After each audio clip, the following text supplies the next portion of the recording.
Houthis have been doing to international civilian shipping lanes? Do we want to talk about the Iraqi militias and their attacks on U.S. forces and the Iraqi populations? What do you want to talk about?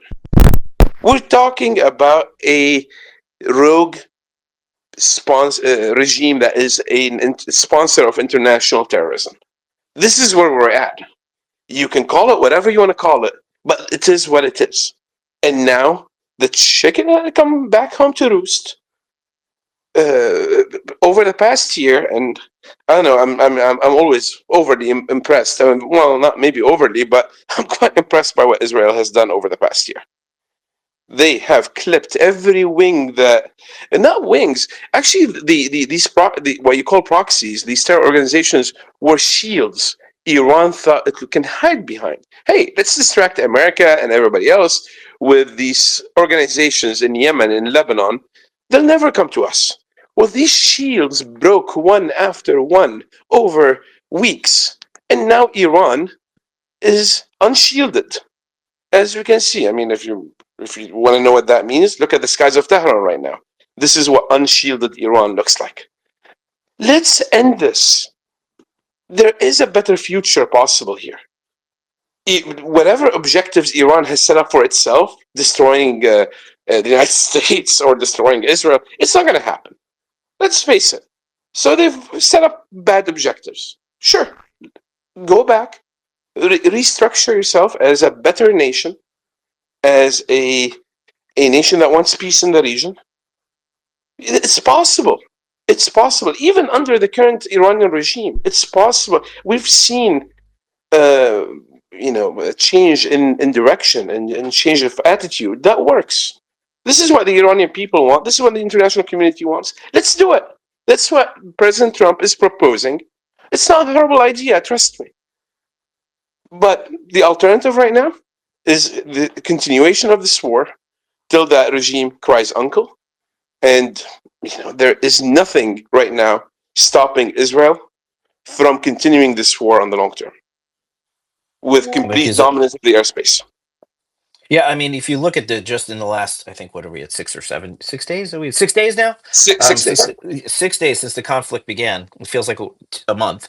Um, the frequency of the rockets and missiles going into Israel has decreased significantly. Israel's ability to operate in Iranian airspace has definitely increased.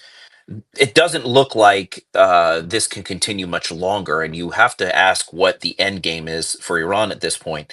It looks like Israel has its goals, and you have to wonder what Iran's goals are in the end of this. It seems they can't continue to defend these sites. The big question is whether or not Israel is going to be able to have access to U.S. bunker busters to hit the remaining nuclear sites, specifically what I mentioned before, um, deep into the mountains of Fardo.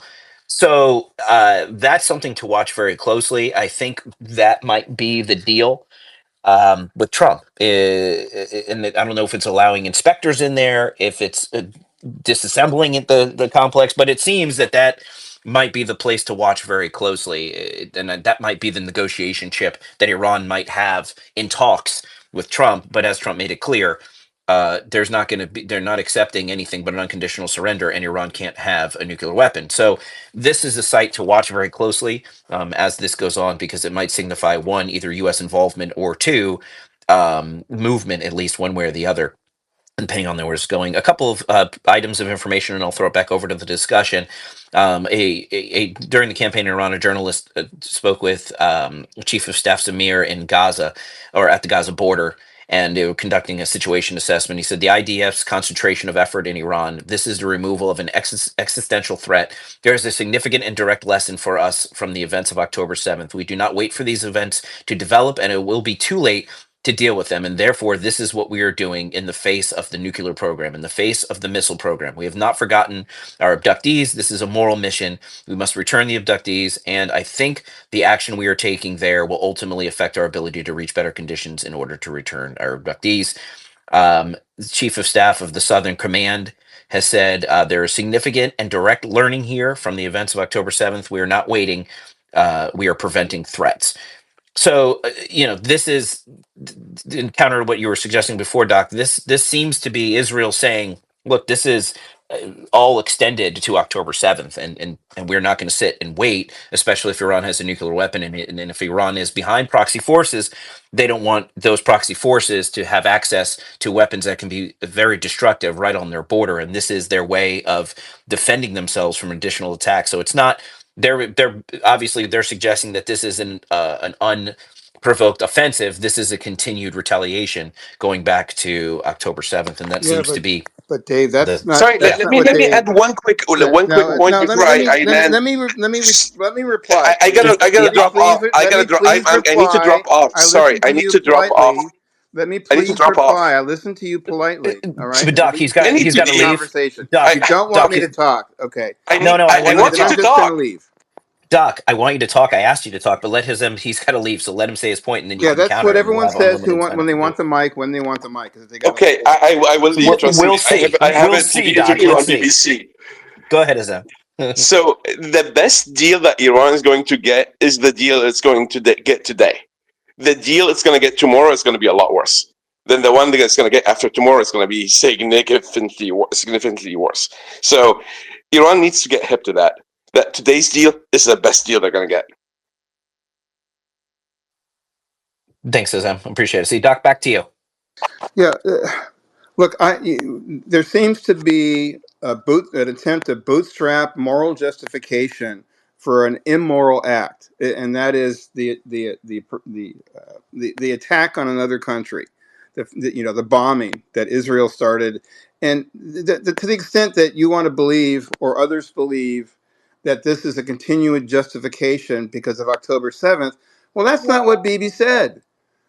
Right? That's not what he said when he went ahead and attacked, ignored what Trump was trying to do with David Witkoff, with the Iranians. Both America and Iran were willing to sit down and talk about this. And Bibi went off because he said Iran is imminently going to have a nuclear bomb if we don't. This is a self-defense. So it wasn't about October 7th. I think if you're trying to find a moral position from which to make these arguments that a first strike offensive or a continuing and growing war with Iran that has some possibility of erupting into a world war and potentially a nuclear war, you, I just don't agree, and I'm not going to agree. And I align with people like Tucker Carlson and Dave Smith, MAGA people who supported Trump, who are going to pull back their support in America if Trump does this.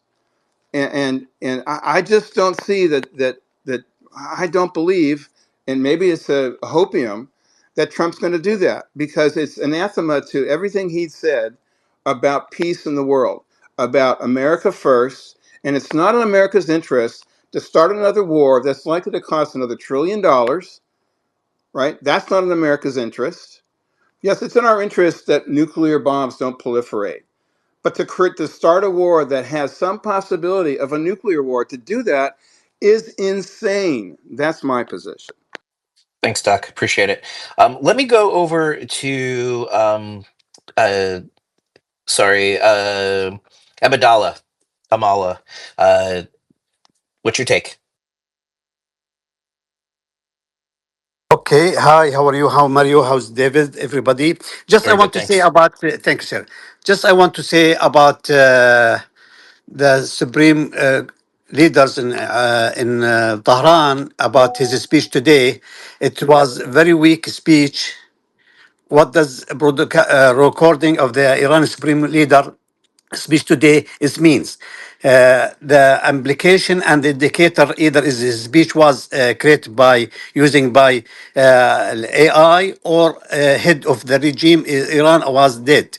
Either when he's the sign of weakness, the sign of to Iranian people is very weak. You know, the receive it is like is he reach the regime reach the weakness point because when the wartime and you see the leader he just speak record speech, it means the regime was reach bad point, he's almost destroy, you know. And this is especially in the wartime. In the wartime should be the leader, he just speak direct to the people, face to face, This is bad sign. The regime, as I think, it end.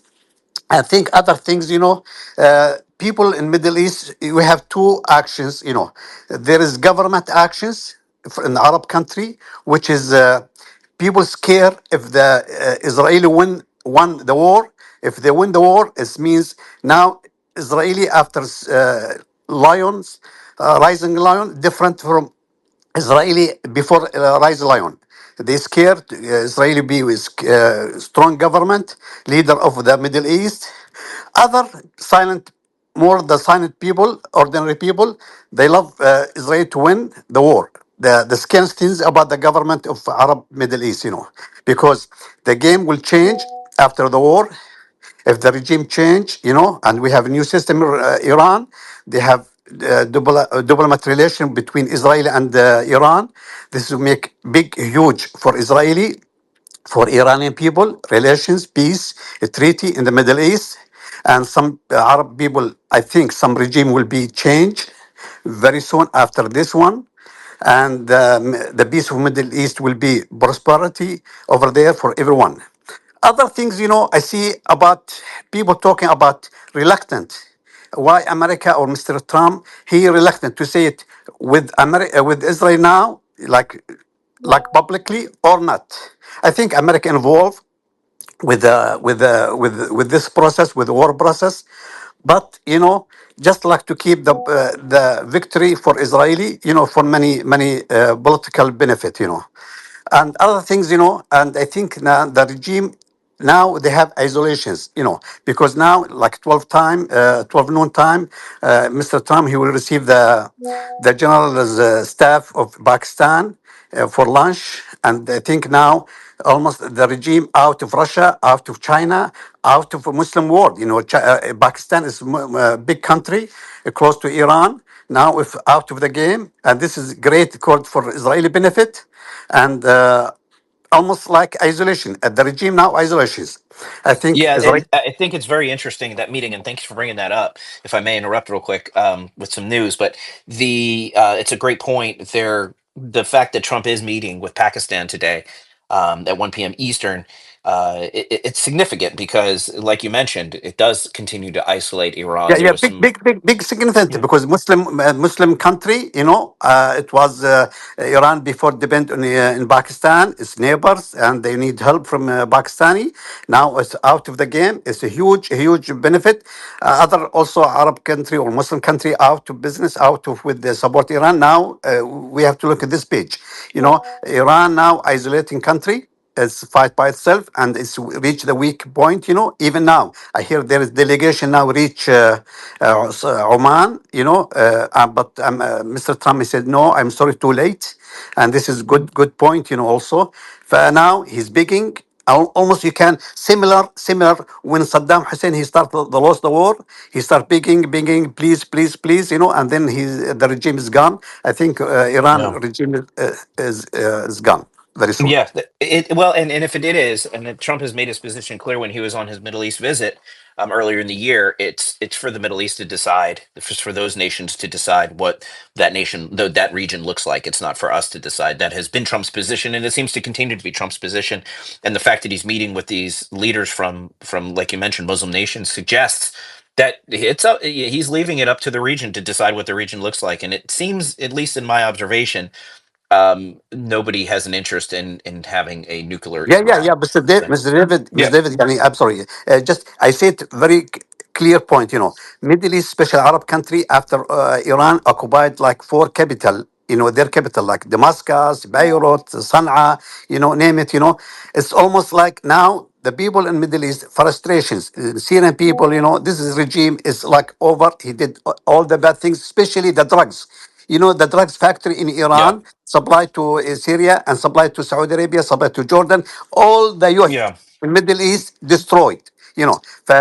More yeah, most the people in Middle East, they support Israeli now. Some government now scared about the the asset after the lion rising victory. This is huge for Israeli. I think Netanyahu, he entered the history, the history the history. I mean, this is entry with the Trump also too, because without Trump, he's nothing, and Yeah. Trump without Netanyahu is nothing. For both of them, Thank you. Yeah. thanks, sir.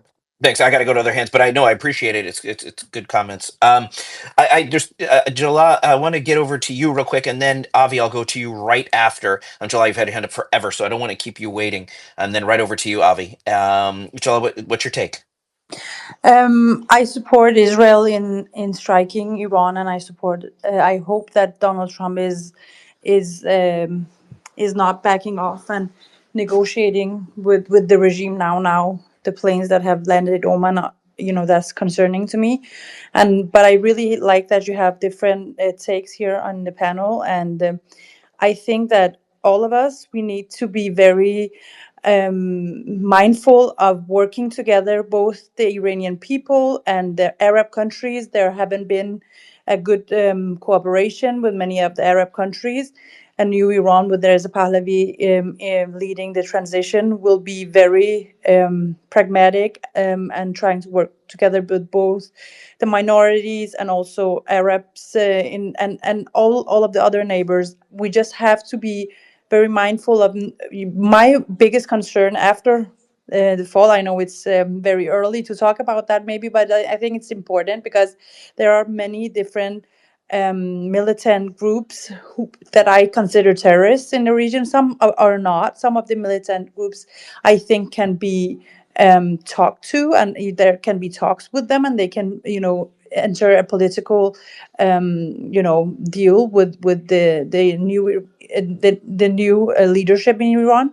But I think it's very important that all of our neighbors and all of the political groups in the region will try to be constructive and in working together moving forward, because we don't want the terrorists to cause any problems. Of course, they will try to, and there will be terrorism also after this regime has fallen.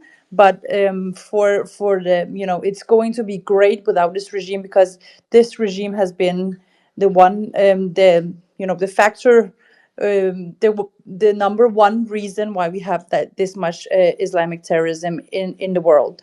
Because after the revolution, the Saudis also started, supporting terrorists, and now they have stopped. If Iran is free, then there is no that side of the axis.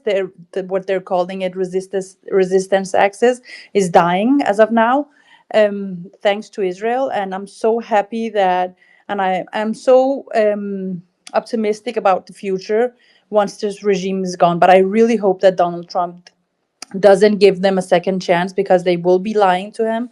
And I just hope that this regime is over. We are we are hoping and praying that this regime is over, and we support this war. And everybody inside Iran supports this war, from the political right to the left, from different ethnic minorities, from cities, from big cities to small cities.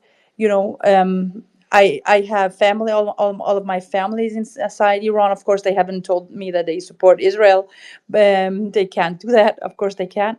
But nobody is mad at Israel, and this of course means that they're pro, or else they would have spoken up against Israel. And all of the opposition, even the most leftist, some of the most leftist opposition are for this war, because they can see there is no other way. Thank you. Hey, And David, thank can I you. pose a question real quick? And in just a moment, I told Avi I'd go to him, and then I'll go back to over to you, Doc. And I got a couple hands I got to get to. But it's an interesting sentiment, Jayla, because, and like I said before, I think if Iran wants a different regime, I don't think it's going to be because Trump is demanding that. I think it's going to be up to the region and the Iranian people, because, as I mentioned before, it doesn't seem that Trump is interested in nation building. And there's a lot of people advising Trump right now that, and if you saw even Nikki Haley this morning, isn't a Trump advisor by any means at this point, but she's even suggesting regime change would be very challenging. So I don't think that's something that Trump's going to support. But I don't know. We'll see what happens later today. But he certainly supports Israel in this operation. He's encouraging Israel, and there is new, I think, 3 carrier groups moving into the region. A third carrier group is being deployed, according to CENTCOM, and that is a lot of assets over into the region just in case. It's still a defensive posture, but if that changes in any way, we have a lot of resources there. And so, considering Iran's position right now after 6 days of war, I don't know what options they'll have. But again, regime change, I haven't heard Trump take that position yet. But however, the support for Israel has been unwavering. Avi, I want to go over to you. Look, 6 days into the war, we've heard reports from all sides. How do you feel about the way this is going, and where do you see this ending? How much longer do you think it'll go on, and what do you think the end game will be? Well, thank you, David, and thank you, Mario, for having me. I'm just going to offer a perspective from here in Israel. I'm in Jerusalem. I don't think there's anyone in this country who didn't see this coming. I think that there's been a general sentiment in Israel that negotiations with the Iranian regime were always going to be fruitless, and it was always going to come down to either military action or the threat of military action to bring about any significant concessions from the Iranian regime vis-a-vis its nuclear program. And so it was really just a matter of, I think to many in this country, a matter of timing and a matter of a constellation. Would this be Israel acting alone or Israel in concert with the United States and perhaps other allies? I will say that for years, experts had predicted that any kind of direct confrontation between Israel and Iran would be catastrophic. That's the word they use, catastrophic.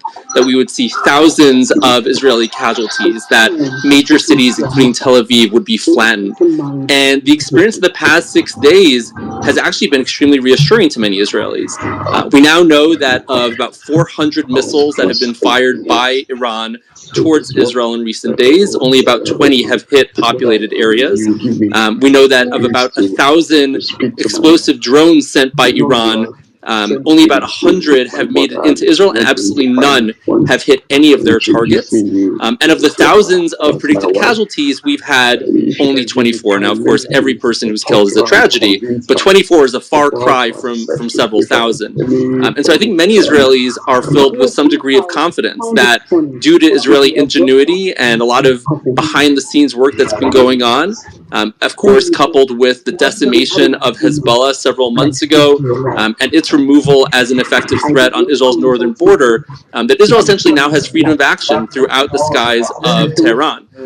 We see that Israel is engaging militarily on a regular basis, targeting Iranian military facilities basically without interruption. Israel has not lost a single manned aircraft so far, which is remarkable. We understand today that one drone did fall in Iranian territory. We don't know exactly what the circumstances were there, but over the course of 6 days, to lose one unmanned aircraft as Israeli pilots are flying uninterrupted over the skies of Tehran is really quite remarkable. Now, that doesn't mean that Iran doesn't still pose a threat to Israel. We know that it still does have an arsenal of very dangerous weapons, including several missiles that perhaps have not yet been used in the course of this conflict that could inflict tremendous damage and could draw significant casualties. I think Israelis are feeling fairly confident now that this is something that can indeed be achieved, to the point where you actually have Israeli officials today saying that actually we may not need the United States to engage militarily in Fordo, that actually there is a plan in place for Israel to go it alone, to target that facility in whatever ways, they obviously didn't disclose what those ways were, on its own, and that the United States may not be required to do that. So certainly the people of Israel are grateful to the United States for its support. I think we've been seeing a lot of support from many allies around the world, and by the way, the region as well, some openly, others less so. That, of course, is very gratifying. But at the end of the day, the people of Israel know how to go it alone if they must. That has always been Israel's doctrine. We fight our own wars. We don't ask other people to fight our wars for us. I think that's what we've been seeing over the past 6 days.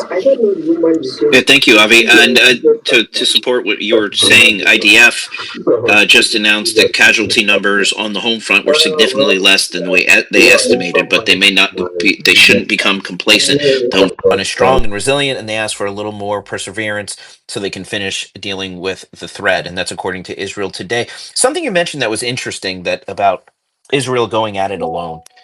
The United States, of course, again, has not indicated that they publicly that they've had any involvement in this conflict other than their support of Israel and their demand that Iran never have a nuclear weapon and unconditional surrender for any talks to occur. That being said, considering the success that Israel has seemingly had over the last 6 days, wouldn't U.S. involvement, because I know Netanyahu was asking for U.S. involvement, suggesting it would be helpful, but wouldn't U.S. involvement at this point potentially hurt Israel's efforts if they're having the success that they're having on their own? If U.S. were to send weapons, for example, or even get involved in any meaningful way, wouldn't that then inspire potentially some of Iran's allies, whether it be Russia or other nations, to then say, well, wait a second, if the United States is sending weapons, we're going to send weapons. And then it becomes a Ukraine situation where now they have arms continuing to come in, and then we have more loss of life on both sides. Wouldn't it be better at this point if Israel just stayed and did it alone, considering their success so far?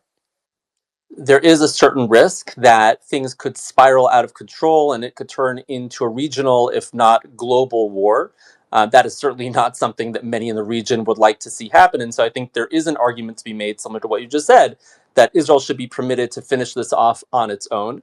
On the other hand, there are many in the world, including in the US administration and the governments of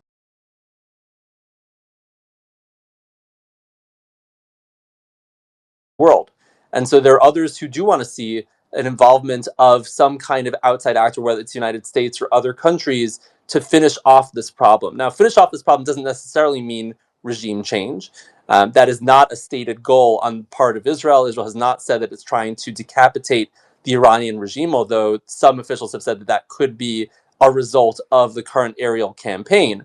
But what we're talking about is removing the threat posed by this regime, which is, of course, its nuclear program, a military nuclear program. As everyone knows, there's absolutely no question that that is what is going on. There's no one who seriously believes that Iran does not have a military nuclear program and hasn't for quite a few years now.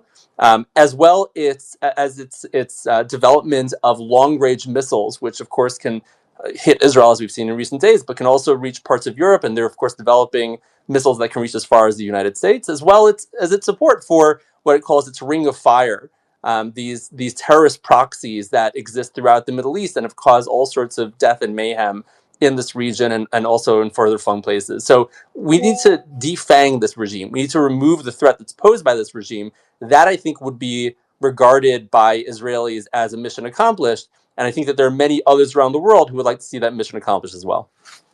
According to polling, this is CNN polling in the United States, 83% of Republicans and 79% of Democrats oppose Iran obtaining nuclear weapons. Nearly 7 in 10 Americans support U.S. airstrikes to stop Iran's nuclear ambitions. This is according to CNN.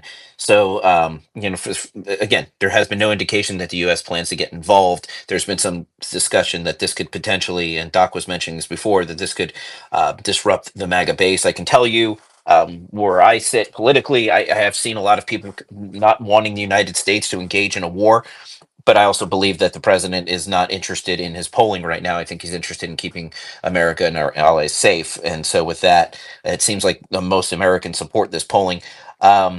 Brian, you've had your hand up for a minute on this, and I've seen you put a lot of emojis or whatever you call these reactions. What's your take to what Avi said or anybody else?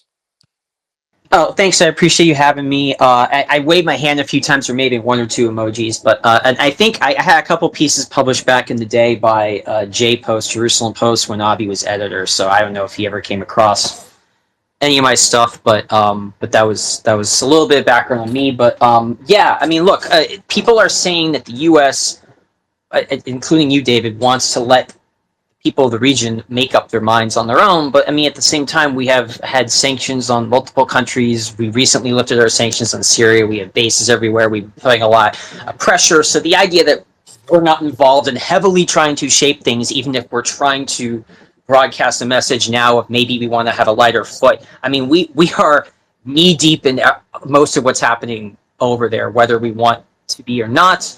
And this is over many presidents. This is not just recently. So I think that we have to be honest about how involved we are and how much pressure we're putting on different actors here. We're obviously taking sides. Doesn't mean that we're going to necessarily militarily do one thing or another. But here's the thing. If China or Russia were bombing us, and there was another country that was refueling their planes while they were bombing us, how much of a distinction would we be making, right? Now, Iran's obviously very weak. If it was us, we'd be hitting another country already. Iran's only just threatening, oh, US, if you do more, we'll do, but we're already doing a lot.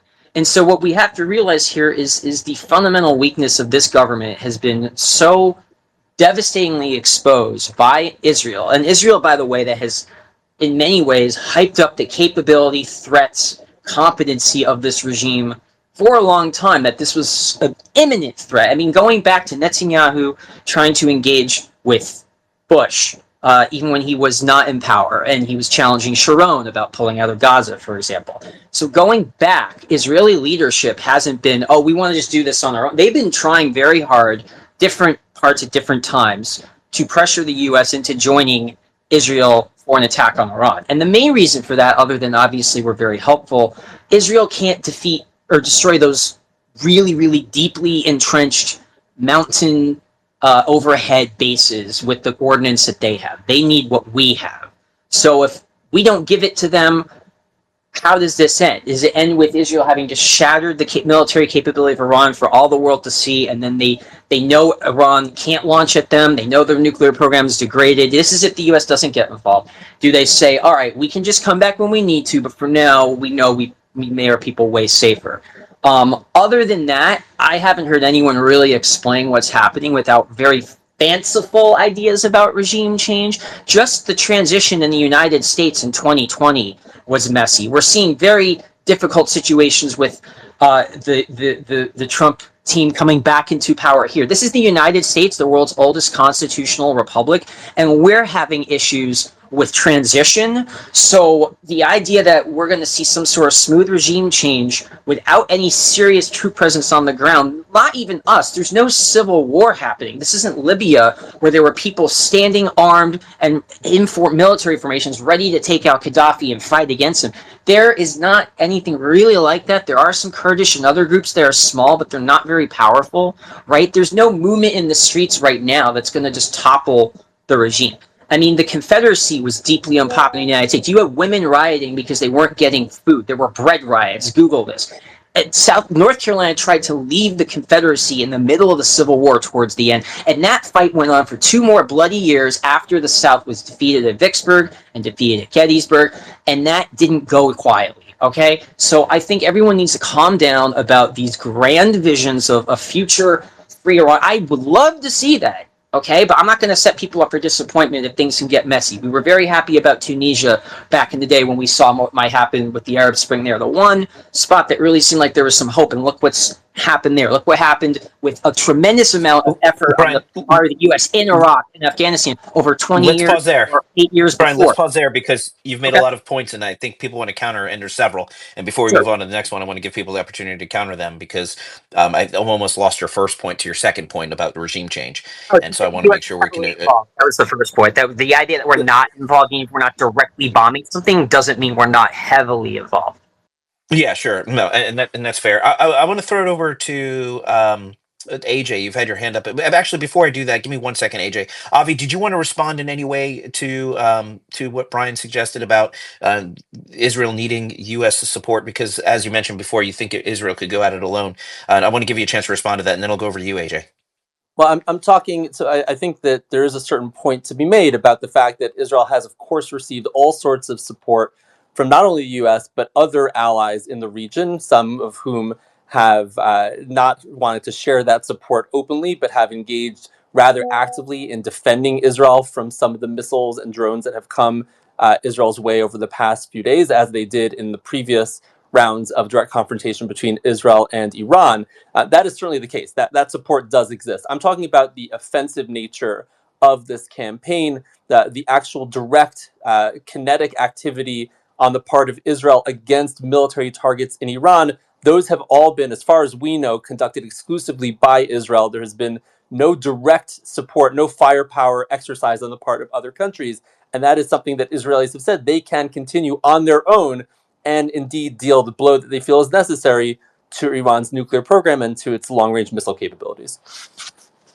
Thanks, Javi. Real quick before I go over to you, AJ, there was some more comments from the flagpole. I guess raising at the White House today. It was just when Trump decides to speak to the press, he speaks to the press.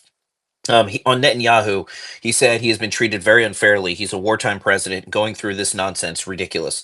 He said unconditional surrender me because he was asked about unconditional surrender, and he says, "You know what it means." Um, and he's been saying for 40 years. Trump said for 40 years they've been saying death to America, death to Israel. They were bullies. They were schoolyard bullies, and now they're not bullies anymore. We'll see what happens, right? And then Trump says, "Nothing's finished until it's finished. You know, war is very complex. A lot of bad things can happen. A lot of turns are made. So I don't know. I wouldn't say that we want anything yet. I would say that we sure as hell made a lot of progress, and that the next week is going to be very big. Maybe less than a week, maybe less." And these were comments made, and this is according to pool reporters at the White House. So some of these quotes may be taking not taken directly, but this is just what they were reporting in real time. He also made comments on the Russia-Ukraine war, which I won't bring into right now because I don't want to go in that direction. On the Iranian people, he said, "I know a lot of people from Iran, from New York, from Washington, mostly from New York. They're incredible people. They're smart. They're energetic. They can be difficult, but so can you." He says they're great people, smart people, and those people are getting the hell beat out of them. It's a shame. It's so stupid. He talked about his meeting today with Pakistan Chief Army Staff of the Islamic Republic of Pakistan. And he said, "Well, I stopped the war between Pakistan. I love Pakistan. I think Modi is a fantastic man. I spoke to him last night. We're going to make a trade deal with Modi of India. I stopped the war between Pakistan and India. This man was extremely influential in stopping it from the Pakistan side, Modi from the Indian side, and others. And they were going at it. They're both nuclear countries, and I stopped it." So he said other things. I'm just giving you the most relevant comments from today. So kind of give you an idea of what at least Washington is thinking. AJ, I'll throw it over to you. All right, thanks. I really appreciate you having me. It's been a great discussion. I wanted to speak to, of course, some of the points that Brian made, but also to preface it with in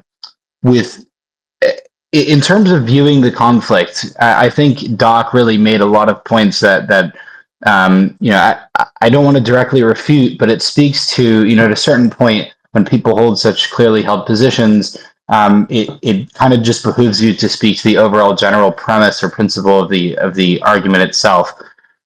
Iran's primary export is terror. The regime's primary export, what it does is terrorize and destabilize other regions. And so whether or not you believe that Bibi is a liar, whether or not you believe that Israel went into this with other sort of nefarious positions, you just have to always ask yourself, what is the purpose of a country whose primary export of terror and destabilization of a region? What is their purpose in obtaining 60% enrichment of uranium? There is only one answer to that, and that is to build a nuclear weapon. And we've seen what a nuclear capability gives a country when it enters into conflict. There's a reason that Russia, there can only be somewhat limited engagement and assistance to Ukraine when it comes to Russia, which is that Russia is a nuclear power, right? At a certain point, that nuclear deterrence really assists you in destabilizing and furthering your regime ambitions. And Iran possessing a nuclear bomb is an existential threat to Israel, of course, but it is a tactical and strategic threat long term to the entire region as a whole. In terms of U.S. involvement here and what Brian spoke to, Iran actually defined the rules of engagement here. Iran has for years acting against a brutal occupation, which forced the Palestinians out of their homes 8 years ago, and this has been continuous in killing and carrying massacres against the Palestinians every day and every night.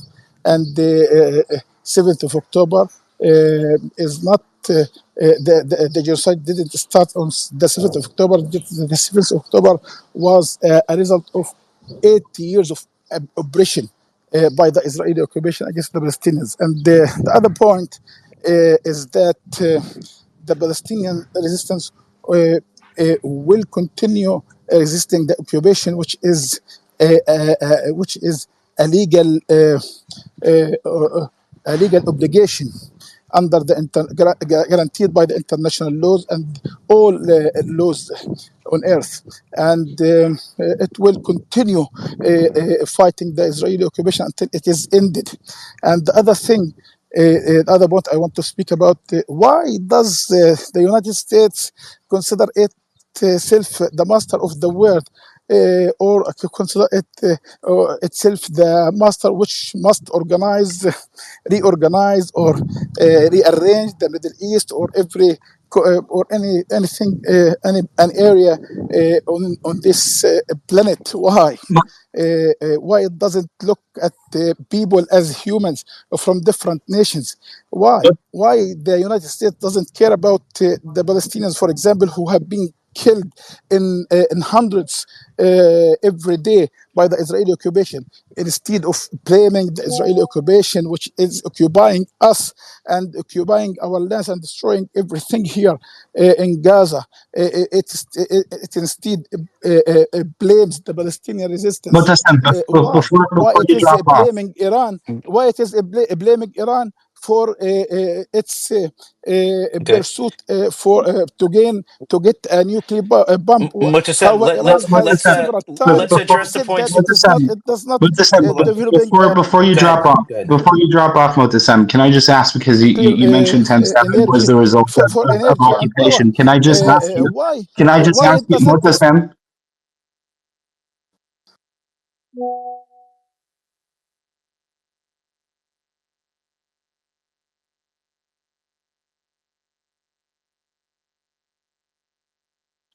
Muhtasem, can I just ask quickly before you drop off, because you mentioned 10/7 was the result of a brutal occupation. Is rape an acceptable form of resistance to occupation? I think that it is immoral. It is not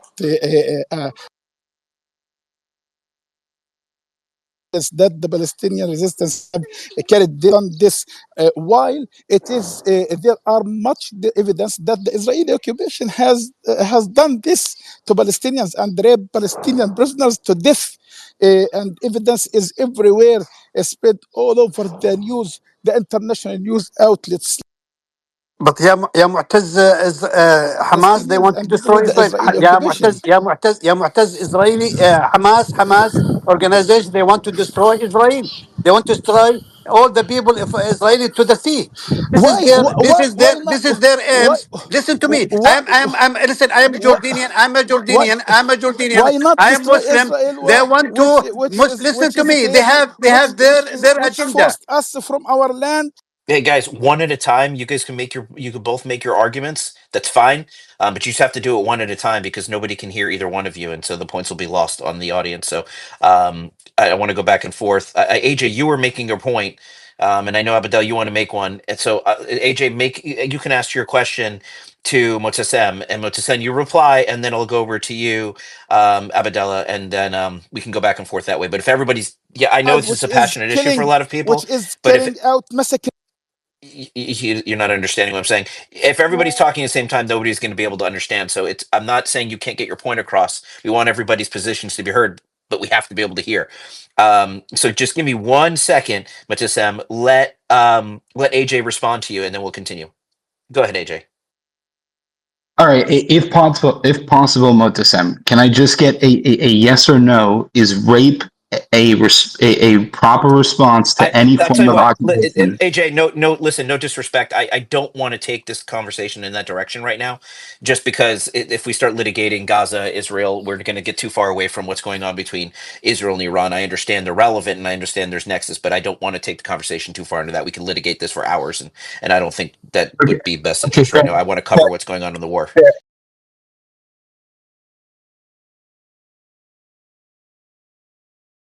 Fair enough. So if we can go back to Iran, the entire point was about the destabilizing force of Iran. There's a lot of inventing of. I do want to steer it in terms of into a discussion, at least if possible, to touch on the U.S. involvement or the U.S.'s continuing role in this operation, because Israel has carried out a rather remarkable war campaign that, as Avi had mentioned, as an Israeli, we were always quite fearful in terms of what a ballistic missile response would look like headed towards Israel, in terms of overwhelming the air defenses and what that could include. I think, to Avi's point, it was actually accepted, dogma that a war with Iran would result in mass casualties. The the U.S. In this particular episode, I think, no one's in Trump's head, but it seems that there's a couple of camps when it comes to Trump, and a rather large one is meant to carry water for the president to kind of shoehorn him into the military action. I think that all of the evidence properly points to the fact that Israel had these war plans in place. Israel had Bibi had a certain idea as to the inefficacy or lack of reason to even engage with the regime. The belief that any agreement that they agreed to would not be held to. While Trump believed that through the force of his ability to make deals, he could bring them to the table. Right? It's something that's very Obama-esque, not to be obnoxious about it, but Obama also believed he had a similar force of persona or force of character to be able to affect deals that other people couldn't. And I think you saw that when he came out with the JCPOA, things like that, then DACA in the United States, universal health care, or what he wanted in terms of healthcare. Trump wanted a deal. Trump truly thought that having a deal with Iran was the correct way to go. Bibi thought that it was not the correct way to go. But Bibi actually waited for the 60 days, right? He gave deference to the United States. The United States led an effort to have a 60-day, at least 60 days, and on day 61, he went. In terms of the continuing U.S. involvement, I think Trump has been gifted something here, right?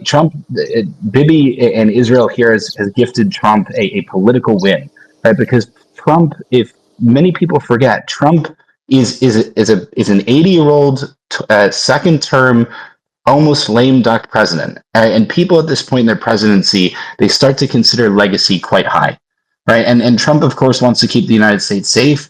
But legacy is quite important for presidents, right? Presidents really strive to craft their legacy and what comes after them in the fabric of the nation and where they fit into the history of the country.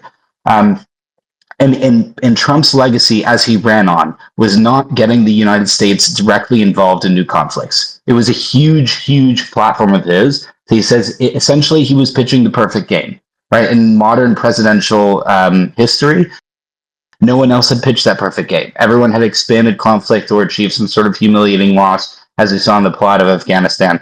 Trump didn't want to engage in direct conflict. And when Israel went it alone on this one and achieved a remarkable bit of success, the political window opened up for Trump to say that he supported this, as we could see in the tweets yesterday. We have direct control of the skies, things on that. He supported this, that he was part of the winning team, but that he doesn't yet still want to be a part of this conflict.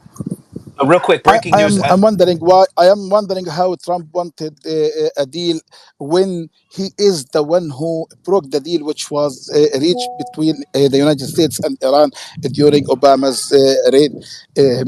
I'm wondering how can he is describing him as he wanted a deal, while he himself who broke and retreated from the deal between Iran and the United States. And if Trump wanted the United States to be peaceful and to live in peace, please, I beg you, leave the Middle East, leave us alone, leave our countries, take your proxies out of the Middle East and go away to if you love How Israel, is for give Middle East? it How did in Middle East? a Mu'taz, state. Mu'taz, what to talk about Make this it. one? Mu'taz, please don't talk about this stuff like that. One Please, at a get time. me. One at a time, please. Yeah, please, I want to say something. Yeah, please, Mr. David. Yeah, Okay. Mr. David. He leave the Something. he leave No, no. the Middle East to its Okay. inhabitants, to its Okay. residents, to its Mutasem, I get your indigenous point. people. Mutasem, I have your point. You're asking if Trump wants peace, why is he still have proxies there? Why don't they leave the Middle East alone? I think Abadella wants to respond, but wait, before you guys respond to each other, I want to break some news real quick for you guys. The Iranian foreign minister has reported to Al Jazeera that he did not leave Tehran at the head of a negotiation delegation, and its information is correct. The Iranian foreign minister has said, we have not sent any negotiation delegation to Oman. So So that the reports earlier that somebody was going to Oman, and the speculation was were they going for talks. Iran is disputing that, so that's the latest on that right now. Um, Oil prices on the markets, by the way, have fallen more than 1% after Trump said Iran wants to negotiate. So a lot of volatility still. A lot of people watching, different information coming out. Mota, give me 1 second to let Abadullah respond to you because I promised him he would, and I want to get over to Shane. Shane has had his hand up a while. Give me 1 moment. Thank you, sir. Thank you, Mr. David. I want to respond first to Brian about Iran. Iran, they have the regime of Iran. They have a lot of oppositions inside Iran. They have Al-Ahwaz, big, huge protest every single day. Long time they protest. This is Ahwaz, don't forget Al-Ahwaz. Al-Ahwaz is like huge area. People, they treat him like as a slave, They have, this is inside Iran. They have a lot of problem inside Iran. You have to understand about the situation inside Iran, Mr. Brian. Don't compare the situation in Iran and like to America, a transition power or something like that, You make a huge wrong point. The inside Iran, people poverty, people they hate the regime, people they have a lot of positions. They have Mujahideen Khalq now. Now they will make the. I think they have very soon. We are close to the military coup inside Iran. I know will be by Iranian people. A lot of things going on inside, but they have a lot of opposition. This regime is done. They have hate inside Iran, outside Iran. From Gaza, even the Gaza people, same people, they hate regime. They drink the same glass of Ikram, which is Palestinian, they drink it already. And for Mu'tasim, yeah, Mu'tasim, what you talk about this one, Hamas, long time. I'm from Jordan. I'm Bedouin. I'm real Jordanian, Long time Hamas, they want to destroy Israeli. They have their agenda. They have their doctrine. They have their doctrine. They not believe peace. They give him 17 years to make build Gaza. Clinton, they give him airport. They give him everything. They give him the life. Israel, they give him chance. They give him everything to be built Gaza like modern country. Yeah, what Abdullah, you are late. You are late. You are late. Listen to me. Let me finish. Hold on. Listen to me. Guys, again, Mutasen, I want to give you a chance to respond.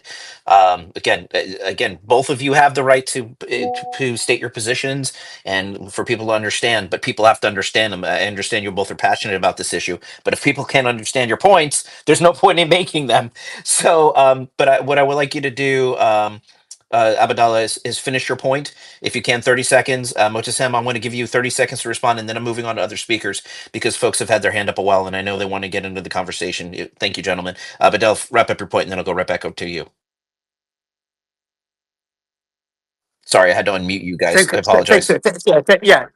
Thank you, sir. You have to go to the history, Mr. Mu'tasim. Even the Quran recognized Israeli, the kingdom of Israel 3,000 years ago. Read the Quran. This is Surah Al-Baqarah, Surah Al-Ma'idah. You have to understand the situations.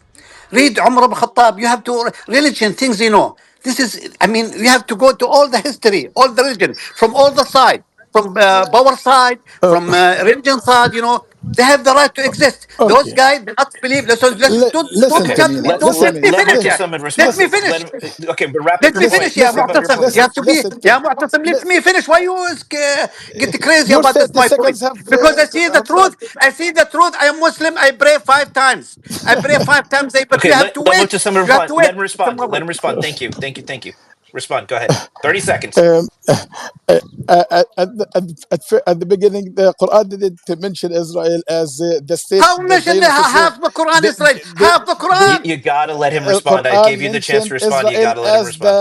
as the prophet Yaqub, who is the father of the sons of Israel, not the Zionist state of Israel. This is the one point. Another point is that Clinton and Israel didn't give us 17 years to improve ourselves. They gave us 17 years of a blockade. They gave us 17 years of lack of fuel, of lack of power, of lack of electricity, lack of water, lack of everything, lack of treatment, lack of education, lack of everything. During these 17 years, you said the airport, which was built, it operated only 2 to 3 months or half a year, and then Israel destroyed this airport. They are closing they have been Why imposing you close a it? Why they complete close it? siege, Why they close it? imposing a Because the complete missiles, siege, Hamas ground, You missiles. air, got to give him and a chance sea. to speak. They are imposing a ground and sea and aerial closure on the Gaza Strip, preventing people from leaving. I myself was unable to leave Gaza for after 2012. I did my master's in London in 2012. After coming back to Gaza, I wanted to leave to travel for several work reasons. I couldn't leave because of the closure. So that our children wanted proper treatment. They can't find this treatment in Gaza hospitals, and they can't travel abroad for the treatment, for the proper treatment. So that what they give us, and during these 17 years, the Israeli occupation carried out 5 wars against us and killed more than You got to 12,000 wrap, people and Muhtasem. wounded more than 60,000 others. And they destroyed our schools, they destroyed our Okay. universities, they Thank you, destroyed our libraries, they Muhtasem. destroyed I don't want to everything. silence you. I want you to get your point across, but I got to get to some of these other hands, and so if you wouldn't mind wrapping your point. Okay, thank Yeah. you. All right, thank you, Muhtasem. I Okay, thank appreciate you. it. And gentlemen, thank you both for listening and to each other and getting your points across so the audience can hear. I really do appreciate that. I know everybody's very passionate about these topics from different positions. This is the benefit of the audience listening, to get to both perspectives so they can decide for themselves what they want to believe. And I do my best to give everybody a platform and their ability to share their points of view. And so I appreciate you guys working together to allow that to happen. I want to go over to Shane. I've kept you waiting a while, and then to Jalal, and then I'll welcome Craig into the conversation. Go ahead, Shane. Thanks very much. Yeah, I mean, there was a point made earlier by Avi who stated that Israel fights its own wars. He subsequently acknowledged minimally that it receives some support. But I think there's much more to it than that. And, you know, to determine whether Israel is holding its own with Iran, we have to look at really what has happened historically. And we have to see that, you know, Israel's, you know, it's the largest recipient of U.S. military aid since the Second World War. It's literally received hundreds of billions of dollars in economic and military aid. And in just the first year of the genocide in Gaza, the U.S. spent nearly $18 billion on military aid to Israel. And Israel relies on receiving many millions of dollars more from Canada, which are sent as charitable donations from organizations in Canada. And that goes to subsidize its Ministry of Defense with minimal intervention by the Canadian government to halt that practice, which is illegal. You know, Israel relies on military volunteers from Canada who are openly recruited here without any interference from the Canadian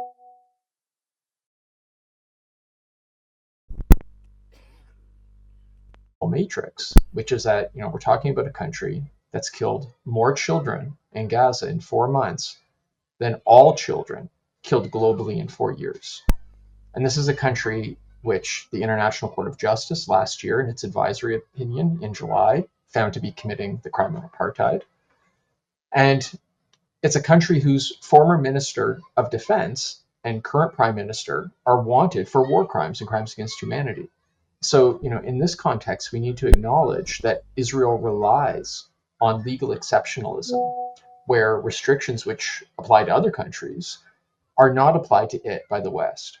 And it evades prosecution and accountability for war crimes and crimes against humanity where other countries are held accountable. So, really, Israel does not fight its own wars because, but for Western complicity and assistance, and but for Western countries shirking their obligations under international law to restrain Israel, what we see happening right now with Iran and in Gaza, that would not be happening. Could the same be? And then I'm not taking a position on this. I'm just asking for to push back a little for the sake of conversation. Could the same be said though about Iran with respect to their supporters in Russia and in China and other allies that they have around the world? I mean, don't a lot of countries have their allies and receive their support from it in their interests in the region? They may, but I think what we need to do is we need to think and speak critically about, you know, the countries where we're at right now, and we need to look at the contradictions and the double standards which arise in them. And we can look, for example, to Iran, here in Canada. We can look at the hundreds and hundreds of sanctions imposed on Iran by Canada, the restrictions, significant ones, and we look at what's imposed on Israel, and we have no sanctions related to what's occurred in Gaza. We only recently had sanctions on any government ministers in Israel, which are Ben-Gvir and Smotrich, and that was simply because of their involvement in settler activities. Meanwhile, Canada allows Israel's largest arms manufacturers to come to Canada to sell their weapons, something that it doesn't allow other countries like Iran to do.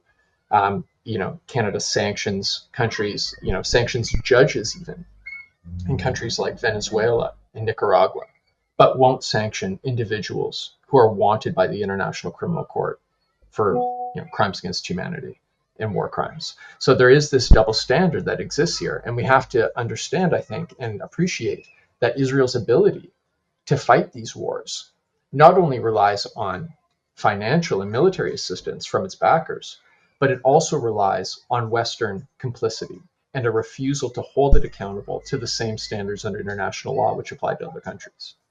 Thanks, Shane. On that point, I just want to read some news real quick.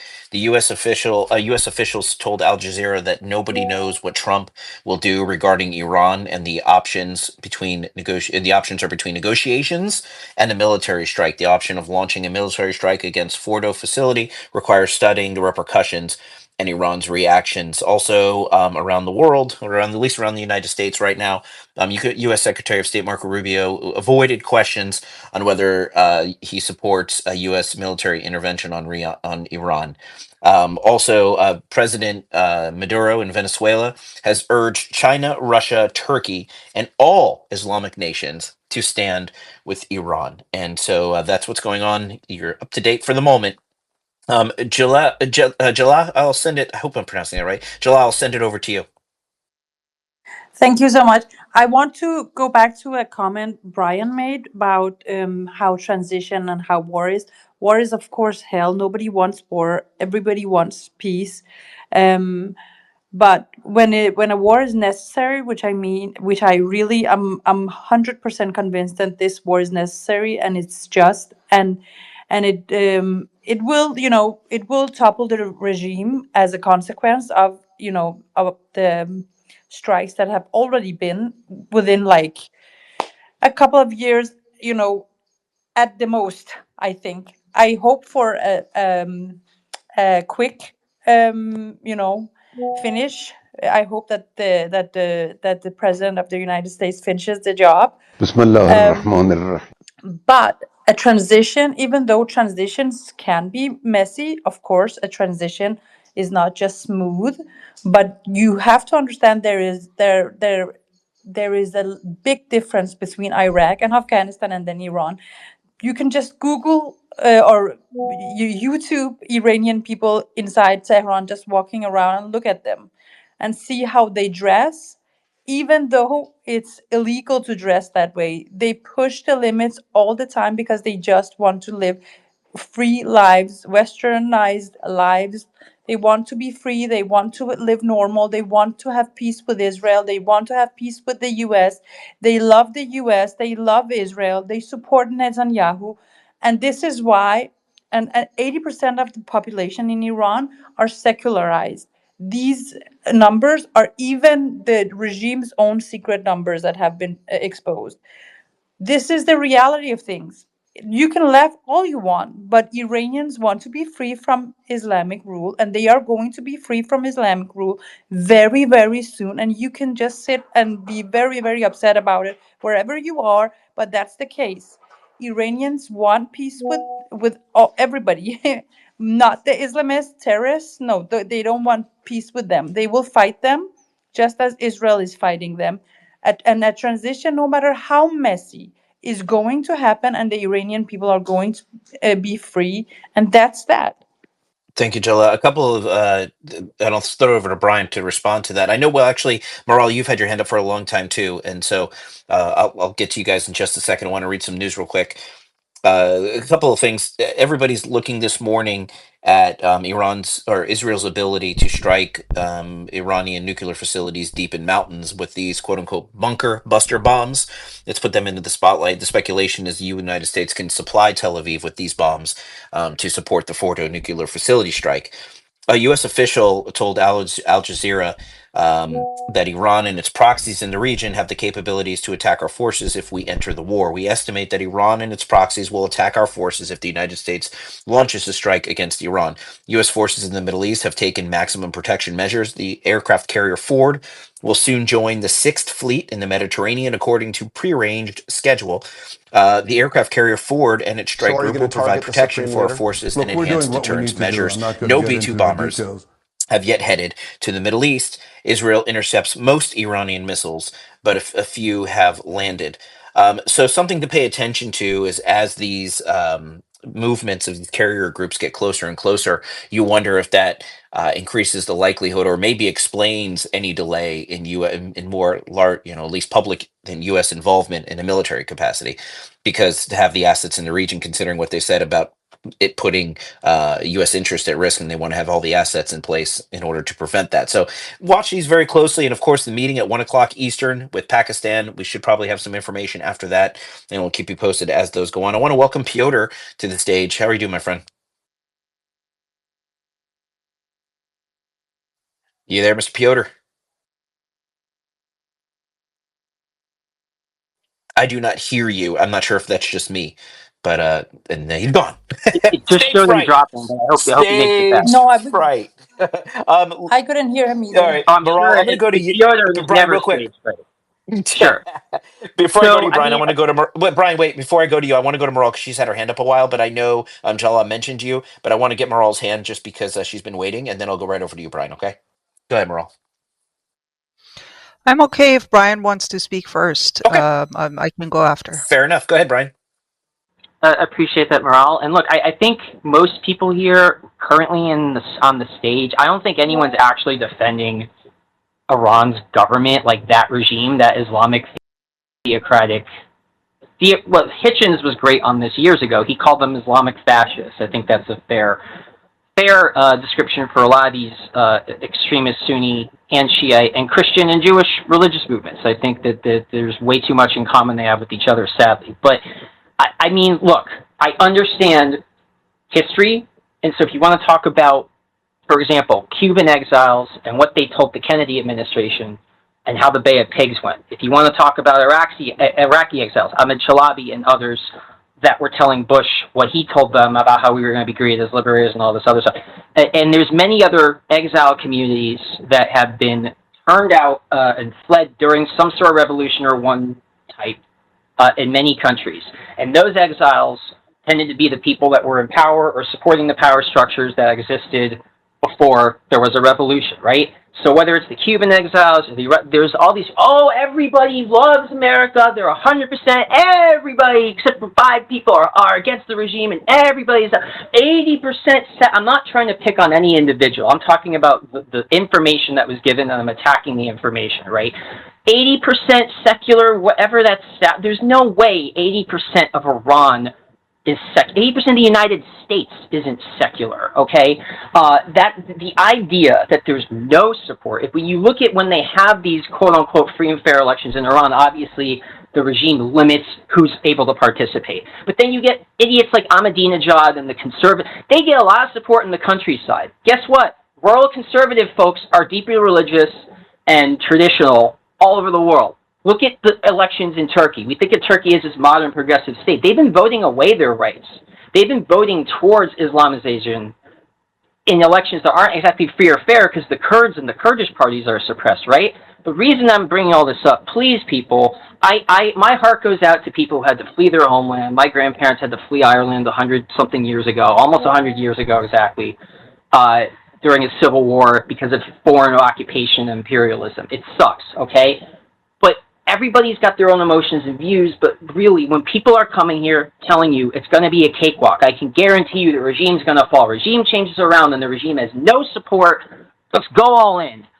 Please, please, those types of voices, even if they're well-meaning, even if they're genuine, they have not led to good outcomes for anybody involved. For the intervening powers, and for the people there. You can even go back to the Romans, and people were begging the Romans to get involved. Oh, please.